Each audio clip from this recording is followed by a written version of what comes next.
नमस्कार। सांकेतिक भाषा के इस विशेष बुलेटिन में आप सभी का स्वागत। आपके साथ मैं हूं शहला निगार। मेरे साथ है मेरी सहयोगी मनीषा, जो साइन लैंग्वेज में आप तक खबरों को पहुंचाएंगी। शुरुआत हेडलाइंस के साथ। प्रधानमंत्री नरेंद्र मोदी आज 3 बजट उपरांत वेबिनार में वीडियो कॉन्फ्रेंसिंग के माध्यम से होंगे शामिल। एमएसएमई और कारोबारी सुगमता से जुड़े होंगे वेबिनार।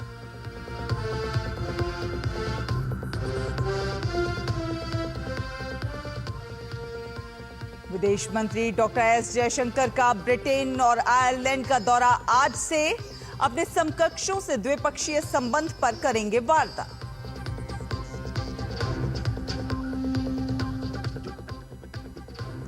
भारत ने संयुक्त राष्ट्र मानवाधिकार प्रमुख की जम्मू कश्मीर और मणिपुर पर दी गई टिप्पणी को बताया बेबुनियाद। कहा, टिप्पणियां वास्तविकताओं से कोसों दूर।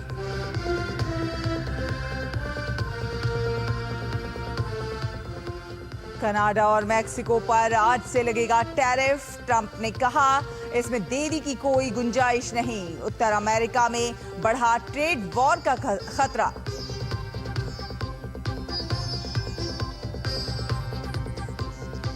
चैंपियंस ट्रॉफी का पहला सेमीफाइनल आज। भारत और ऑस्ट्रेलिया दुबई में होंगे आमने सामने। दोपहर 2:30 बजे शुरू होगा मुकाबला।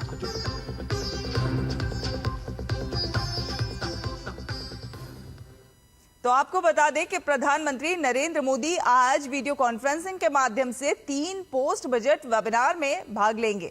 ये वेबिनार एमएसएमई, विकास का इंजन, विनिर्माण, निर्यात और परमाणु ऊर्जा मिशन और विनियामक निवेश और व्यापार करने में आसानी संबंधी सुधारों पर आयोजित किए जा रहे हैं।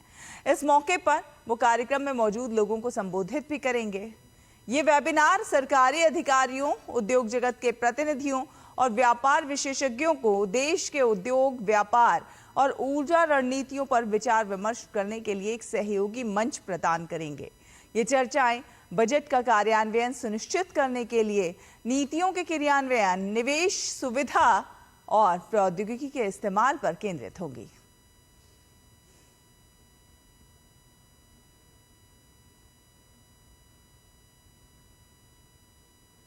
विदेश मंत्री डॉक्टर एस जयशंकर आज से ब्रिटेन और आयरलैंड के दौरे पर रहेंगे।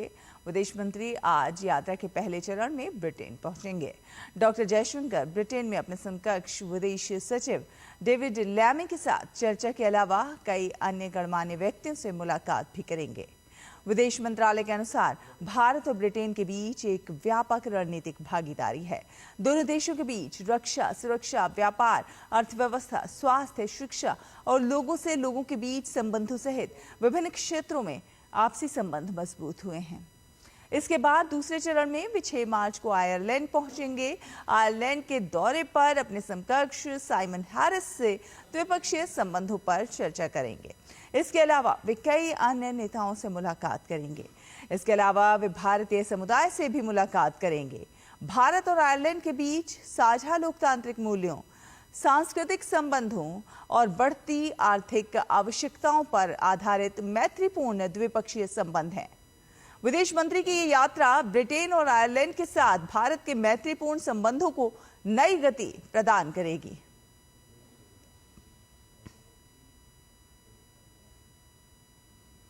भारत दौरे पर आई बेल्जियम की राजकुमारी एस्ट्रेड आज नई दिल्ली में प्रधानमंत्री नरेंद्र मोदी से मुलाकात करेंगी।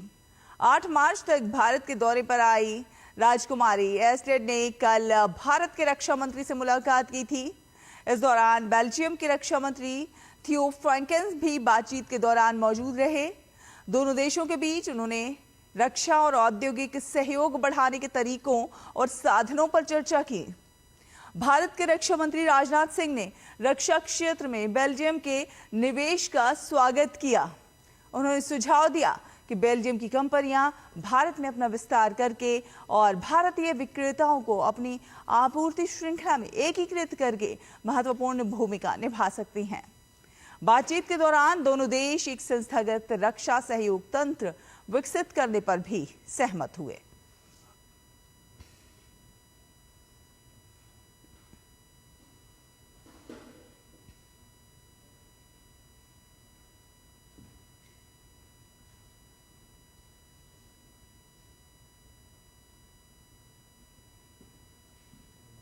और आपको बता दें कि भारत ने संयुक्त राष्ट्र मानवाधिकार प्रमुख की कश्मीर और मणिपुर पर की गई टिप्पणी को बेबुनियाद और निराधार बताया है।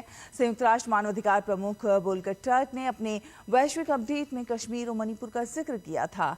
जेनेवा में संयुक्त राष्ट्र में भारत के स्थायी प्रतिनिधि अरिंदम बागची ने कहा कि ये टिप्पणियां वास्तविकताओं से कोसों दूर हैं। अरिंदम बागची ने कहा कि टर्क की टिप्पणियां जम्मू कश्मीर की बेहतर होती शांति और समावेशी प्रगति के दौर में विरोधाभासी हैं। पंचायत चुनाव में भारी मतदान, पर्यटन में उछाल और तेज विकास दर इसकी मिसाल हैं। उन्होंने कहा कि भारत की जनता ने ऐसी निराधार चिंताओं को बार बार गलत साबित किया है। भारत ने मणिपुर की स्थिति को लेकर भी संयुक्त राष्ट्र के दृष्टिकोण पर आपत्ति जाहिर की है। बागची ने कहा है कि सरकार ने हिंसा प्रभावित क्षेत्र में शांति बहाली के लिए सक्रिय कदम उठाए हैं और पुनर्वास प्रक्रिया जारी है। उन्होंने कहा कि अंतर्राष्ट्रीय संस्थाओं को देश की आंतरिक चुनौतियों को समझने में संवेदनशीलता दिखानी चाहिए। केंद्रीय गृह एवं सहकारिता मंत्री अमित शाह ने गोवा में नए आपराधिक कानूनों के क्रियान्वयन की स्थिति की समीक्षा बैठक की। बैठक में गोवा के मुख्यमंत्री डॉक्टर प्रमोद सावंत भी मौजूद रहे। बैठक में पुलिस, जेल, कोर्ट, अभियोजन और फॉरेंसिक से संबंधित विभिन्न नए प्रावधानों के कार्यान्वयन और वर्तमान स्थिति की समीक्षा की गई। गृहमंत्री अमित शाह ने सोमवार को कहा कि 3 नए आपराधिक कानून को असरदार ढंग से लागू करने में गोवा को एक मानक स्थापित करना चाहिए और एक आदर्श राज्य बनना चाहिए। बात संभल की विवादित शाही जाम मस्जिद मामले पर इलाहाबाद उच्च न्यायालय आज अपना फैसला सुनाएगा। 28 फरवरी को हुई सुनवाई में कोर्ट ने केवल मस्जिद परिसर की साफ सफाई के लिए ही मंजूरी दी थी। साथ ही मस्जिद परिसर की साफ सफाई के लिए आर्कियोलॉजिकल सर्वे ऑफ इंडिया को निर्देश दिया था। हालांकि कोर्ट ने व्हाइट वॉश यानी पुताई, मरम्मत और लाइटिंग को लेकर कोई फैसला नहीं सुनाया था। कोर्ट में सुनवाई के दौरान आर्कियोलॉजिकल सर्वे ऑफ इंडिया ने अपनी रिपोर्ट पेश की थी।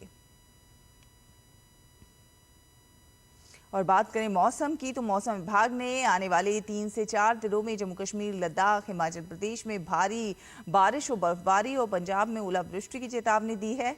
मौसम विभाग के अनुसार पश्चिमी विक्षोभ एक ट्रफ के रूप में निचले से ऊपरी स्तरों पर जारी है, जिसके कारण मौसम में बदलाव आएगा।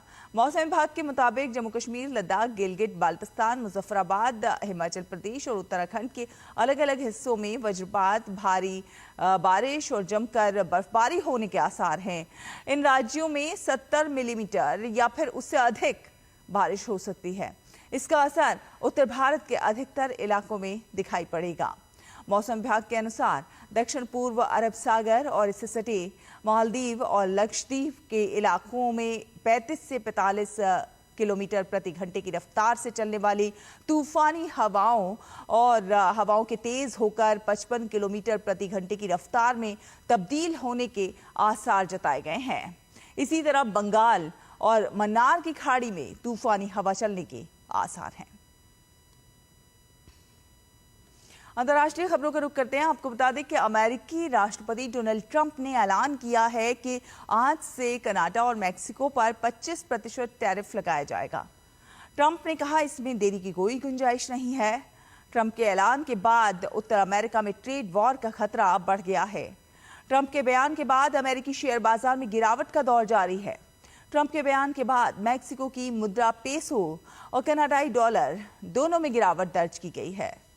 राष्ट्रपति ट्रंप ने व्हाइट हाउस में कहा कि इन देशों के आयात शुल्क का सामना इन देशों को करना ही होगा, जिससे वे अपने कार, प्लांट और अन्य वस्तुएं अमेरिका में ही बनाएंगे। ट्रंप ने यह भी कहा कि अमेरिकी उत्पादों पर शुल्क लगाने वाले देशों पर समान शुल्क 2 अप्रैल से लागू होंगे। मुख्य कार्यकारी अधिकारियों और अर्थशास्त्रियों का कहना है कि अमेरिका अपने दक्षिणी और उत्तरी पड़ोसियों से सालाना 900 अरब डॉलर से अधिक मूल्य का आयात करता है।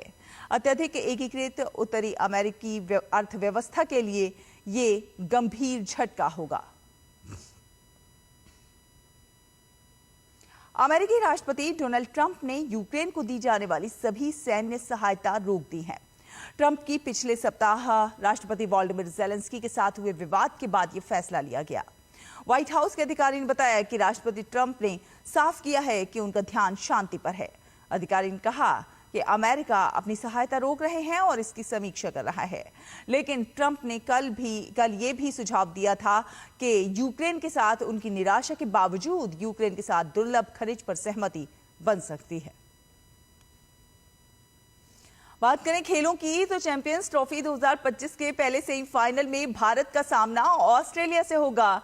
दोनों टीमें दुबई क्रिकेट स्टेडियम में भिड़ेंगी। मैच भारतीय समय अनुसार दोपहर 2:30 बजे शुरू होगा। भारत ग्रुप स्टेज के सभी मैच जीतकर सेमीफाइनल में पहुंचा है। अब टीम इंडिया की कोशिश ऑस्ट्रेलिया को हराकर खिताबी दौर में पहुंचने की होगी। इसी के साथ इस विशेष बुलेटिन में फिलहाल इतना ही। मुझे, मनीषा गौर, हमारी पूरी टीम को दीजिए अनुमति। नमस्कार।